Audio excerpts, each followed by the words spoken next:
अस्सलाम वालेकुम। आज का जो हमारा टॉपिक ऑफ डिस्कशन है वो है एससीए यानी सिकल सेल एनीमिया। दरअसल सिकल सेल एनीमिया क्या होता है? सिकल सेल एनीमिया क्यों होता है? इसके वजूहात क्या है?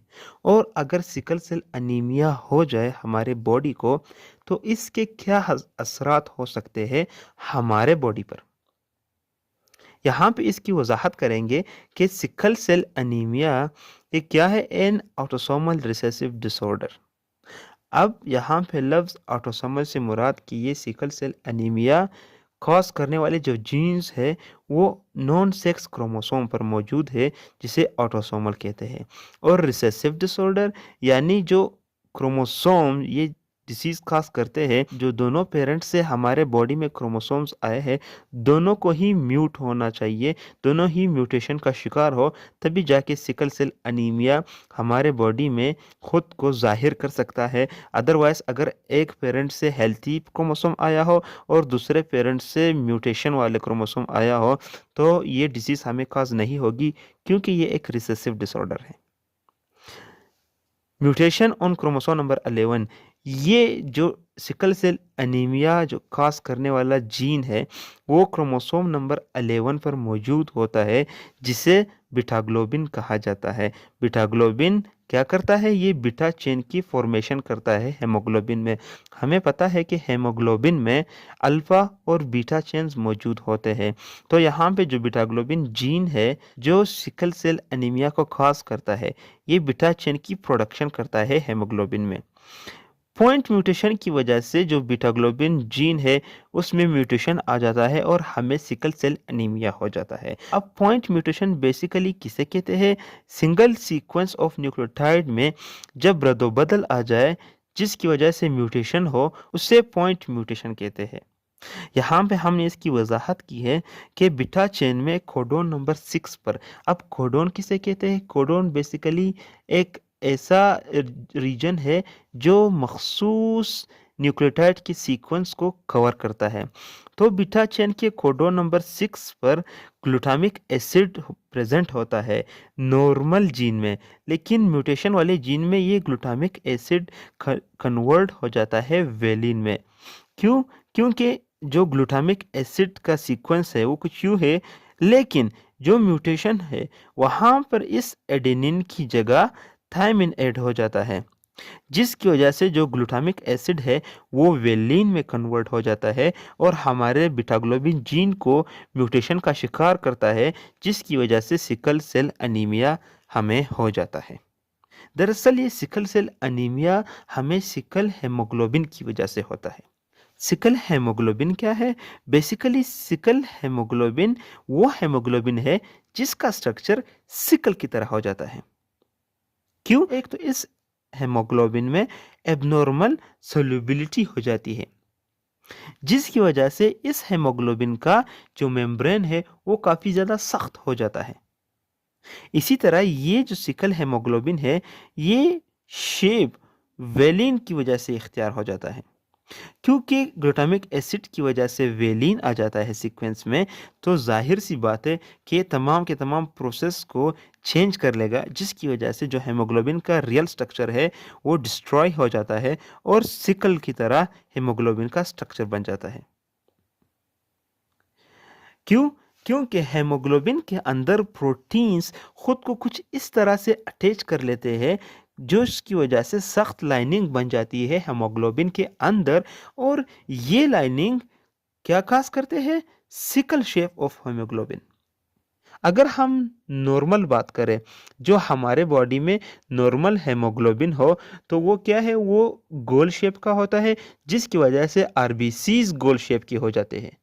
क्यों? क्योंकि आरबीसी में ज़्यादातर जो तादाद है वो हेमोग्लोबिन का होता है, जिसकी वजह से आरबीसी का जो शेप है वो भी डिस्क की तरह हो जाता है, यानी गोल हो जाता है।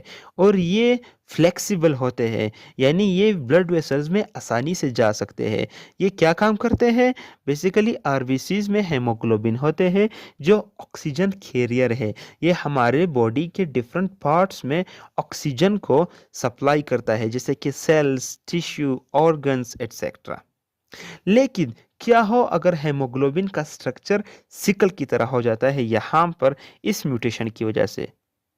जैसे ही हेमोग्लोबिन का स्ट्रक्चर सिकल की तरह हो जाता है, तो ज़ाहिर सी बात है आरबीसी का स्ट्रक्चर भी सिकल की तरह हो जाता है, क्योंकि आरबीसी में ज़्यादातर जो मिकदार है वो हेमोग्लोबिन का होता है।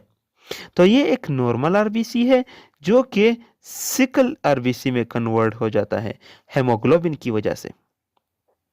अब इसका सबसे बड़ा नुकसान क्या है? इसका सबसे बड़ा नुकसान ये है कि ये आरबीसीज़ ब्लड वेसल में आगे जाकर फँस जाते हैं, स्टक हो जाते हैं और स्टक होने की वजह से ये ब्लॉकेज काज़ करते हैं, जिसकी वजह से जो हेल्थी सेल है, वो भी आगे नहीं जा सकते और जो ऑक्सीजन है, उसका सप्लाई रुक जाता है हमारे टिश्यूज़ को, हमारे सेल को और हमारे ऑर्गन्स वगैरह को।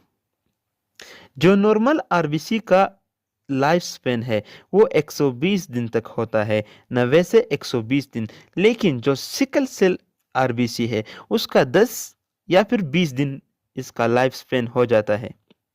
अब इसकी सबसे बड़ी वजह क्या होती है कि जब 10 या 20 दिन में सिकल सेल जो आरबीसीज है वो ख़त्म या डीनेचर हो जाते हैं, तो हमारे स्टेम सेल में काफ़ी ज़्यादा प्रेशर आ जाता है, क्योंकि वो मज़ीद आरबीसीज को प्रोड्यूस करता है। तो ज़ाहिर सी बात है अब 10-20 दिन में जब आरबीसी ख़ुद को डिस्ट्रॉय कर देगा, तो हमारे स्टेम सेल में कितना प्रेशर पड़ेगा, जिसकी वजह से स्टेम सेल भी नाकारा हो जाते हैं और हमारे जो ब्लड है उसमें कमी आ जाती है, जिसकी वजह से हमें एक बीमारी होती है एनीमिया। और इस एनीमिया को जो सिकल सेल की वजह से होता है, इसे कहते हैं सिकल सेल एनीमिया। अब सिम्टम्स की अगर हम बात करें, यानी हमारे जिस्म के मुख्तलिफ पार्ट्स में अगर ऑक्सीजन ना पहुँचे सिकल सेल एनीमिया की वजह से और हम सिकल सेल एनीमिया का शिकार हो, तो क्या होगा? एपिसोड ऑफ पेन होंगे, यानी हमारे जिस्म में मराहिल होंगे दर्द के। इसी तरह हमारी आंखें पीली हो जाएँगी, इसी तरह जो टिश्यू है वो सिकुड़ने लगेगा और जो ऑर्गन्स वगैरह है, यानी कि दिल है, फेफड़े है, किडनीज़ है, ये डैमेज होना शुरू हो जाएँगी। क्यों? क्योंकि इन्हें ऑक्सीजन चाहिए होता है एक्टिविटीज़ परफ़ॉर्म करने के लिए। ये तमाम के तमाम सेल से बने होते हैं और सेल को ऑक्सीजन की ज़रूरत होती है। इसी तरह इंक्रीज़ रेट ऑफ हार्ट, यानी इसी तरह बीपी हो जाती है हमें, यानी ब्लड प्रेशर। और जो मेटाबॉलिक प्रॉब्लम्स है, यानी मेटाबॉलिज्म सही तरह से नहीं होता और इन तमाम के बाद ज़ाहिर सी बात है हमें डेथ ही काज़ होनी है, तो इस बीमारी की वजह से डेथ काज़ हो सकती है। तो एक क्विक रिव्यू करते हैं कि ए या फिर sickle cell anaemia autosomal recessive disorder है, जो कि क्रोमोसोम नंबर 11 की वजह से होता है। इस क्रोमोसोम नंबर 11 पर एक बीटा ग्लोबिन जीन होता है जो बीटा चेन की प्रोडक्शन करता है हेमोग्लोबिन में। लेकिन कभी कभार इसमें पॉइंट म्यूटेशन आ जाती है, यानी सिंगल सीक्वेंस में म्यूटेशन आ जाती है, जिसकी वजह से जो एडेनिन है उसकी जगह थायमिन लग जाता है और ये जो बीटा ग्लोबिन जीन है ये म्यूट हो जाता है, यानी इसमें म्यूटेशन आ जाती है। और ये म्यूटेशन जो हेमोग्लोबिन है उसके स्ट्रक्चर को सिकल की तरह बना देते हैं और सिकल की तरह बनाने के बाद उसकी जो सोल्युबिलिटी है वो एबनॉर्मल हो जाती है, जिसकी वजह से जो मेम्ब्रेन है वो सख्त हो जाता है। और इसी तरह अगर हम नॉर्मल पर्सन की बात करें तो उसमें हेमोग्लोबिन ऑक्सीजन कैरी करता है जिस्म के एक पार्ट से दूसरे पार्ट में ब्लड थ्रू के ज़रिए। हेमोग्लोबिन आरबीसीज में प्रेजेंट होते हैं। लेकिन जब हमें सिकल सेल एनीमिया हो जाता है तो जो हेमोग्लोबिन है सिकल शेप वाले, वो आरबीसीज के स्ट्रक्चर को भी चेंज कर देते हैं और आरबीसी भी सिकल स्ट्रक्चर के हो जाते हैं, जो कि ब्लड जो वेसल्स है उसमें ब्लॉकेज कर लेते हैं, जिसकी वजह से जो नॉर्मल सेल है वो भी आगे नहीं जा पाते और हमारे different part of the bodies को ऑक्सीजन की सप्लाई रुक जाती है। अब ऑक्सीजन की सप्लाई रुकने के बाद क्या होगा कि हमें एपिसोड्स ऑफ पेन होंगे, जो आंखें हैं वो येलो होना शुरू हो जाएंगी, इस तरह जो टिश्यू है वो सिकुड़ने लगेगा, ऑर्गन डैमेजिंग होगी, हार्ट रेट में इंक्रीज़ होगा, ब्लड प्रेशर होगा, मेटाबॉलिक प्रॉब्लम्स हमें होंगे और जाहिर सी बात है फिर उसके बाद हमारी डेथ भी कास हो सकती है।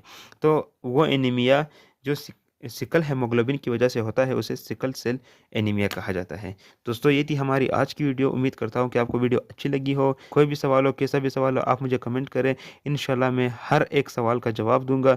तो मिलते हैं अगली वीडियो में।